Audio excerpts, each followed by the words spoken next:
Trillions of dollars change hands every single day. The global financial system is a massive, high-speed web of transactions connecting banks, corporations, and investors across every time zone. Because money moves so freely across borders, a failure in one node, whether from reckless risk-taking or outright corruption, can easily trigger a chain reaction that crashes markets halfway around the world.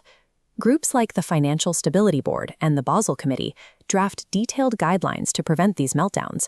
But these international bodies don't actually possess a global police force. They operate entirely on peer pressure and cannot legally enforce a single rule. The actual policing of this network falls squarely on individual countries. Each national government must design, build, and fund its own regulatory agencies to supervise the financial institutions operating within its borders. To see how the global economy actually survives this fragmented system, we have to look at the vastly different architectural blueprints individual nations use to monitor their money. Take the United States. Given the massive size and historical maturity of the American financial system, its regulatory blueprint is highly fragmented, spreading authority across multiple independent agencies. At the center is the Federal Reserve. As the nation's central bank, the Fed is responsible for conducting monetary policy and supervising the core banking system to keep the broader economy stable. But if you step outside traditional banking and look at the stock market, authority shifts to the Securities and Exchange Commission, or SEC. Their specific mandate is to oversee securities exchanges, monitor brokers, and strictly enforce investor protection laws.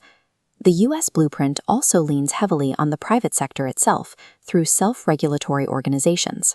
For instance, the Financial Industry Regulatory Authority, known as FINRA, is an industry-funded body that oversees thousands of brokerage firms, essentially letting the industry police its own daily conduct under government oversight. The American approach relies on dividing power among these specialized giants, assuming that overlapping jurisdictions provide the most effective net to monitor incredibly complex markets.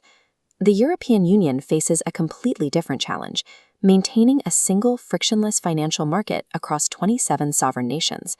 Their blueprint is a layered top-down network. The foundation of EU regulation starts at the very top. Broad legislation, known as directives, is passed by the European Council and the European Parliament. These high-level directives are then handed down to three specialized supervisory authorities. The EBA handles banking, ESMA regulates securities and markets, and EIOPA oversees insurance and pensions. Look closely at ESMA, the Securities Authority.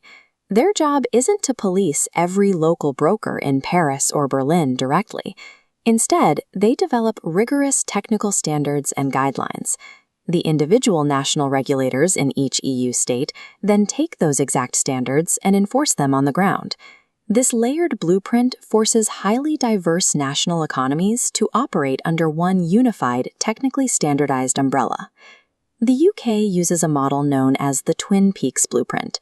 Rather than dividing regulators by industry sector, they divide them by their actual function. The first peak is the Prudential Regulation Authority, which sits right inside the Bank of England. Their only job is ensuring the financial soundness of massive, systemically important institutions. They make sure the banks actually hold enough cash to survive a crisis. The second peak is the Financial Conduct Authority. They are entirely separate from the central bank, and they focus exclusively on behavior.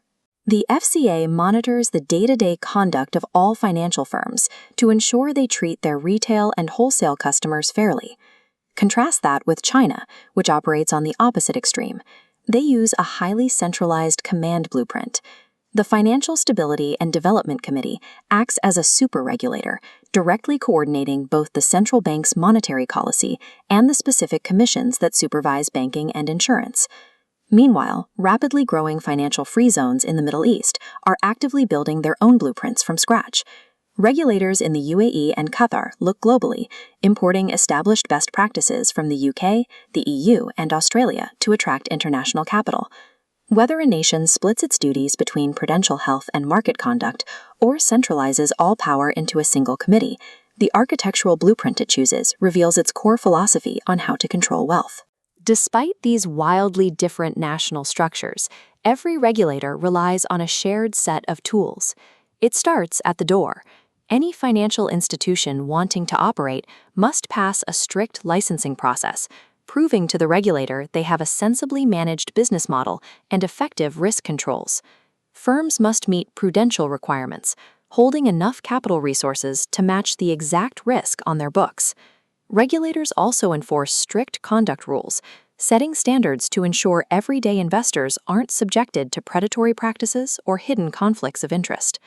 Because there are simply too many firms to watch at once, regulators conduct detailed risk assessments. They align their limited staff to focus intensive day-to-day oversight strictly on the institutions that pose the highest risk to overall market stability. When inspecting a firm, supervisors rely on 4 basic tools: diagnostic tools to identify and measure risk, monitoring tools to track how risk develops, preventative tools to cap risk before it grows, and remedial tools to respond when things go wrong. The agency acronyms change at every border. The governmental blueprints look entirely different depending on whether you are in London, Beijing, or Washington. But this interlocking global patchwork of national watchdogs shares one identical mission: ensuring the money powering the world's economy is managed by institutions that are viable, stable, and playing by the rules.